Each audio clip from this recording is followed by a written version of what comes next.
Salam jumpa kembali, salam sejahtera untuk kita semua. Berkat Allah yang Maha Kuasa senantiasa menyertai kita. Hari Selasa 4 Agustus 2020 adalah peringatan wajib Santo Yohanes Maria Vianney, Imam.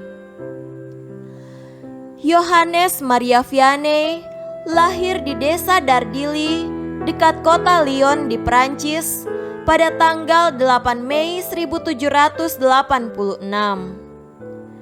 Kedua orang tuanya hidup dengan sederhana, namun menunjukkan teladan hidup Kristiani yang kuat kepada Yohanes. Ia sering dianggap remeh karena kelambanan dan kebodohannya. Namun, hal itu tidak membuatnya patah semangat. Dengan doa dan kerja kerasnya, ia mulai berkembang perlahan-lahan sehingga dapat menamatkan pendidikannya sampai di seminari tinggi. Kehidupan rohaniahnya yang membuat ia ditahbiskan menjadi seorang imam pada usia 30 tahun. Yohanes pun ditempatkan di sebuah paroki terpencil dan terbelakang di Prancis, yaitu Paroki Ars. Di sanalah ia membuat pembaharuan yang begitu besar bagi paroki kecil ini. Begitu banyak orang yang datang, bahkan dari luar Ars, untuk mengaku dosa kepada pastor ini karena kesalehan dan ketajaman kata-katanya. Ada kalanya pastor ini tinggal 18 jam sehari untuk mendengarkan pengakuan dosa. Ia pun dikaruniai karisma untuk mengetahui berbagai hal sebelum terjadi. Yohanes Maria Vianney mendampingi umatnya di Ars sampai maut menjemputnya pada tanggal 3 Agustus 1859. Pada tahun 1925, ia dinyatakan sebagai santo oleh Paus Pius ke-11 dan diangkat sebagai pelindung surgawi bagi para pastor paroki. Marilah kita berdoa. Dalam nama Bapa dan Putra dan Roh Kudus. Amin.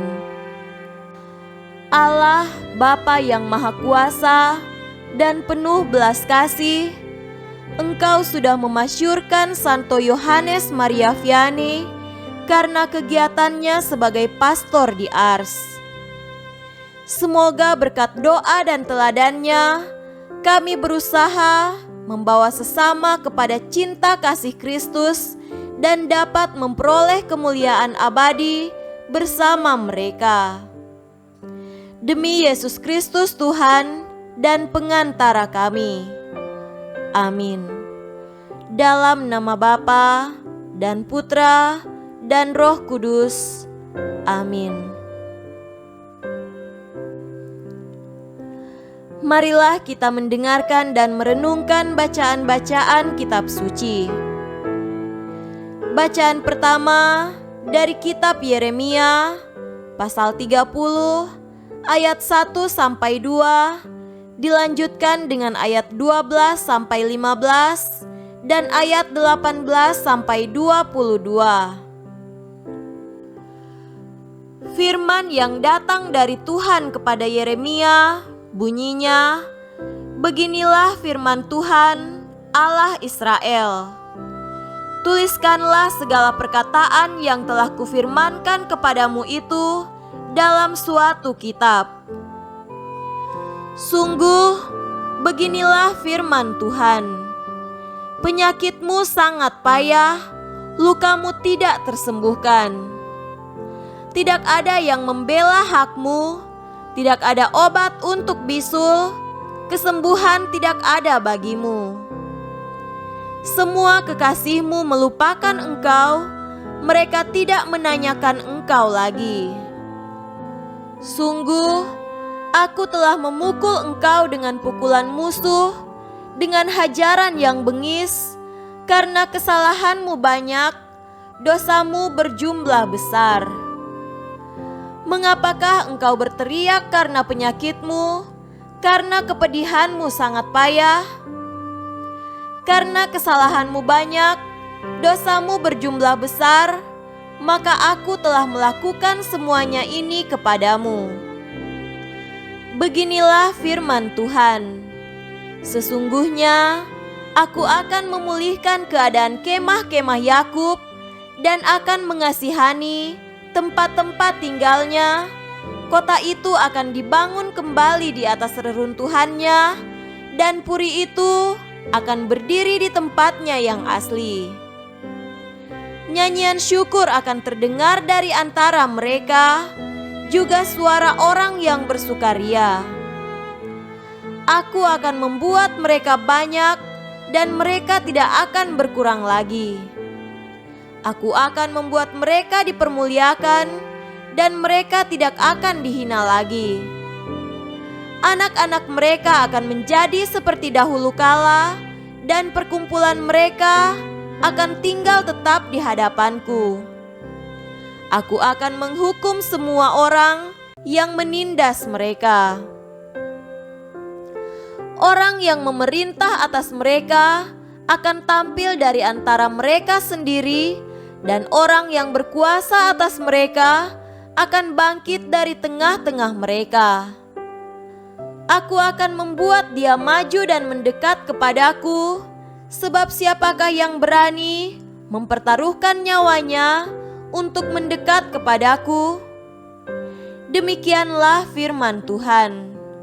Maka kamu akan menjadi umatku, dan aku akan menjadi Allahmu. Demikianlah sabda Tuhan. Syukur kepada Allah.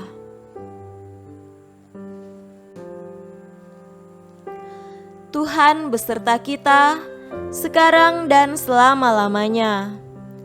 Inilah Injil Yesus Kristus menurut Matius.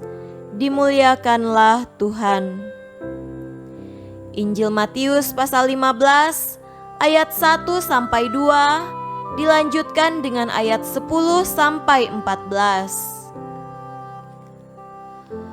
Kemudian datanglah beberapa orang Farisi dan ahli Taurat dari Yerusalem kepada Yesus dan berkata, "Mengapa murid-muridmu melanggar adat istiadat nenek moyang kita? Mereka tidak membasuh tangan sebelum makan." Lalu Yesus memanggil orang banyak dan berkata kepada mereka, "Dengar dan camkanlah. Bukan yang masuk ke dalam mulut yang menajiskan orang, melainkan yang keluar dari mulut, itulah yang menajiskan orang." Maka datanglah murid-muridnya dan bertanya kepadanya, "Engkau tahu bahwa perkataanmu itu telah menjadi batu sandungan bagi orang-orang Farisi?" Jawab Yesus, "Setiap tanaman yang tidak ditanam oleh Bapa-Ku yang di sorga akan dicabut dengan akar-akarnya. Biarkanlah mereka itu. Mereka orang buta yang menuntun orang buta. Jika orang buta menuntun orang buta, pasti keduanya jatuh ke dalam lubang." Demikianlah Injil Tuhan. Terpujilah Kristus. Saudara-saudariku yang terkasih dalam Tuhan kita Yesus Kristus, tema renungan kita pada hari ini adalah tanaman Allah. Alangkah indahnya bila berada dalam suatu taman yang sejuk dengan diairi air yang jernih. Rasanya kita ingin menghabiskan sebagian besar waktu di taman itu. Alangkah luar biasanya tanaman itu karena bisa memberikan suasana damai dan teduh bagi setiap orang yang datang ke taman itu. Saudara terkasih, Yesus menyampaikan suatu pernyataan yang sangat keras. Setiap tanaman yang tidak ditanam oleh Bapa-Ku yang di sorga akan dicabut sampai ke akar-akarnya. Hal ini dikatakan Yesus untuk menunjukkan kepada beberapa orang Farisi dan ahli Taurat yang datang kepadanya. Mereka mempersoalkan pelanggaran adat istiadat nenek moyang yang dilakukan oleh para murid, yakni tidak membasuh tangan sebelum makan. Memang benar bahwa membasuh tangan sebelum makan itu sangat penting untuk menjaga kebersihan demi kesehatan diri sendiri. Tetapi hal yang lebih penting adalah menghasilkan buah kebersihan bagi banyak orang. Kita hidup bukan untuk diri kita sendiri, melainkan untuk orang lain. Apa yang keluar dari diri kita berdampak pada kehidupan orang di sekitar kita. Itulah ciri khas tanaman Allah.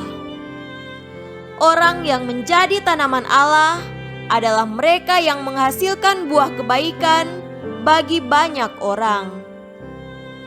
Tanaman Allah memberikan keteduhan dalam kata-kata, kesejukan dalam tindakan, dan kesegaran dalam relasi satu sama lain. Tanaman Allah digerakkan oleh Roh Kudus sebagai daya tumbuhnya, dikuduskan oleh sakramen-sakramen, terutama Ekaristi, dan menghasilkan buah yang menjadi berkat bagi banyak orang. Saudara-saudariku terkasih, sanggupkah kita memberikan diri untuk menjadi tanaman Allah? Berilah diri kita dituntun oleh Roh Allah agar kita dapat menjadi oase bagi orang-orang yang ada di sekitar kita. Bila kita tidak mampu menghasilkan banyak, setidaknya kita telah memulai dan Allah lah yang menyelesaikannya. Semoga demikian. Amin.